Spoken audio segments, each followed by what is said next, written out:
lang kapitbahay na namin siya. Pagkakapitbahay na namin talaga lang siya. Ngunit, nagkakilala kami ng lubusan doon sa lamay ng kanyang tiyo. Okay, si mama mo kasi, bago ko siya niligawan, tinignan ko muna kinuha ko muna ang kanyang loob kung paano ko siya ligawan. So, ang ginagawa ko noon, tumutulong-tulong ako sa kanya. Halimbawa, maglalaba siya, sinasamahan ko siya, akong taga-bitbit ng mga labahin. Basta, parang iniisip ko rin sa sarili ko nga, sabi ko, kapag malapit na siya sa akin, alam ko na kung anong gagawin ko sa kanya.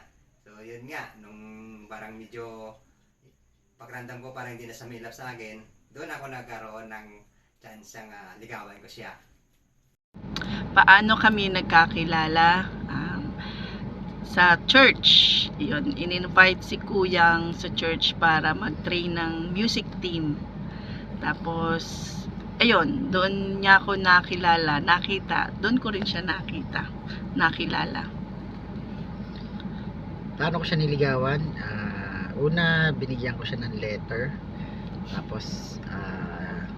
Tapos inaraw-araw ko siya hanggang sa office. Inaraw-araw ko yung panliligaw. Paano? Niligawan ko siya. Hatid sundo. Hatid sundo. Ganun. Office, araw-araw. Araw-araw, Manila, araw-araw. Paano kayo nagkakilala? Nagkakilala kami sa pamamagitan ng isang kaibigan. Dinalaw ko siya kasi nagkasakit siya. Tapos yung time na yung birthday ko, March 29. Ngayon, meron daw akong kasing birthday ko doon. Nagka-date kami. Ayun, nung time na yun, pinakilala niya ako. Kasi birthday din na niya na March 29. Kaya yun, doon ko siya nakilala. Sa San Juan pa yun. Sa San Juan. Sabi dito, paano mo siya niligawan? Paano ko siya niligawan? Siyempre po, bilang lalaki, kailangan ng babae ay respeto. Kaya sa bahay ko po siya niligawan. At kahit stricto po yung kanyang lola, ay tuloy-tuloy lang po ako. At hanggang sa kami nga po ay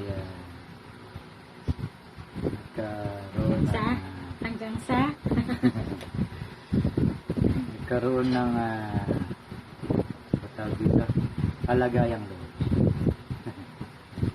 Maynila. Marikina. Sa Marikina. Yung kami unang nag-date. Sa Marikina. Sa atin niya. Anong katangian ang nagustuhan mo sa kanya? Unang nagustuhan ko sa kanya, siyempre, unang kita ko pa lang sa kanya, medyo parang medyo maganda, saka mabait. Katangian ng aking asawa, common na yung mabait. Totoo lang Mabait talaga siya. Pero, Pues, syempre yung nagkakilala kami, may katangian pa siya na nagustuhan ko. Sanay siyang kumanta. Maganda ang boses niya. Sample! Sample nga! Sample na. Pa-sample pa. Ikaw lamang ang nagtiwala sa akin. Okay na yun. Naman, ano ba yan? Iksi! Yan po! Unang date namin ni mama mo doon sa Cacho Beach. Naglakad-lakad kami doon. Tinitingnan namin yung magandang tanawin. Tapos nakita namin yung paglubog ng araw. Parang niisip ko rin parang umayon din ang panahon sa akin dahil doon ko na laman talaga nga mayroon din siyang pagmamahal sa akin. So, simple na rin nga, ganun din ang ginawa ko dahil nakuha ko na kasing loob niya. Ang nagustuhan ko sa kay Papa kasi napaka-gentleman niya. Tapos, understanding talaga siya. At saka napatunayan kong mahal na mahal niya talaga ako kasi sa lahat ng aking mga ginagawa, tinutulungan ako. Maalalahanin siya, maasikaso, at higit sa lahat, mapagmahal. Unang nag-date kami, dinala ko siya sa Tagaytay. So, yun. Tagaytay. Sa Palace in the Sky ba? Tapos, anong katangian ang nagustuhan ko sa iyo at nagustuhan mo sa akin? So ako, yung nagustuhan ko kay Kuyang, bukod sa gwapo siya sa paningin ko,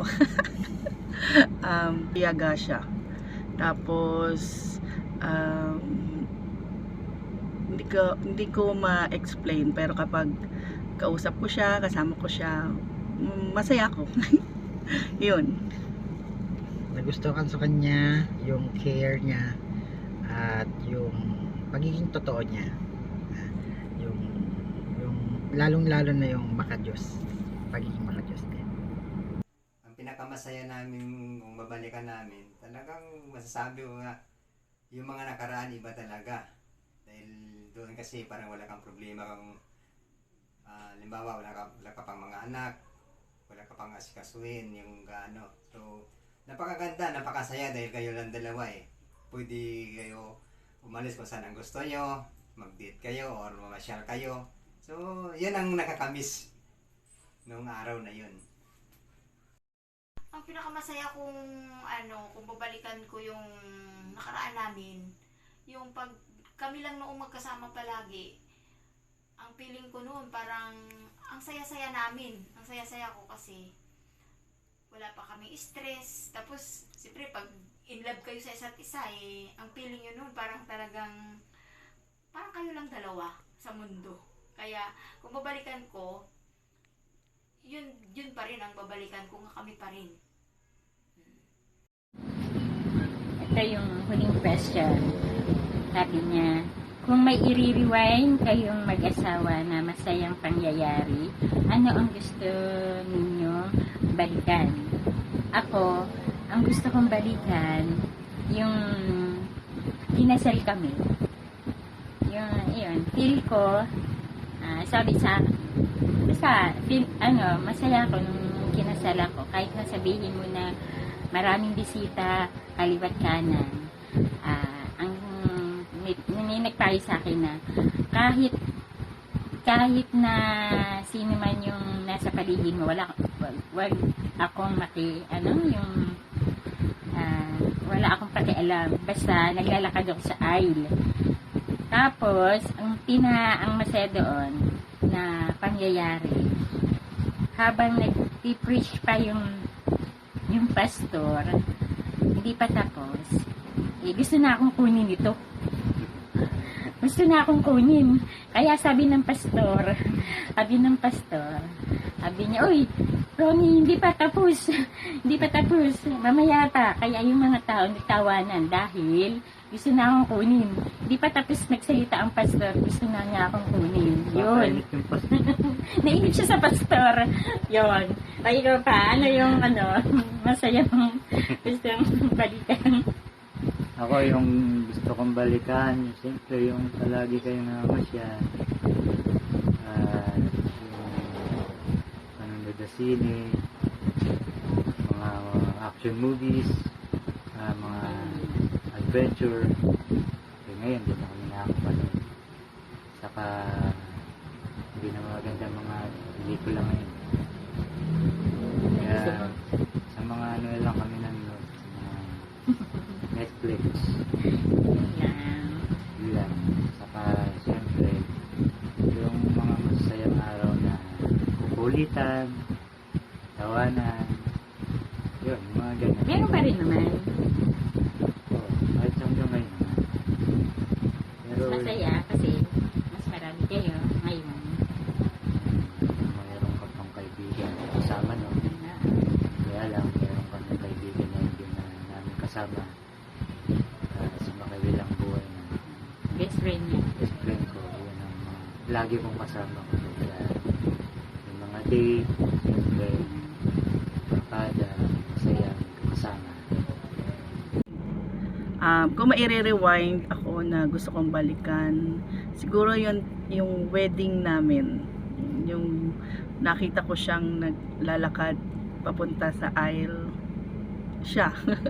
Tapos kung paano kami nagpalitan ng wedding vows. Tapos yung bawat date namin, yun. Gusto ko lagi siyang balik-balikan, alalahanin para pag iniisip ko kasi yun, nare-refresh kung saan kami nagsimula, ayun, kung paano kami nagkaroon ng quality time sa bawat isa.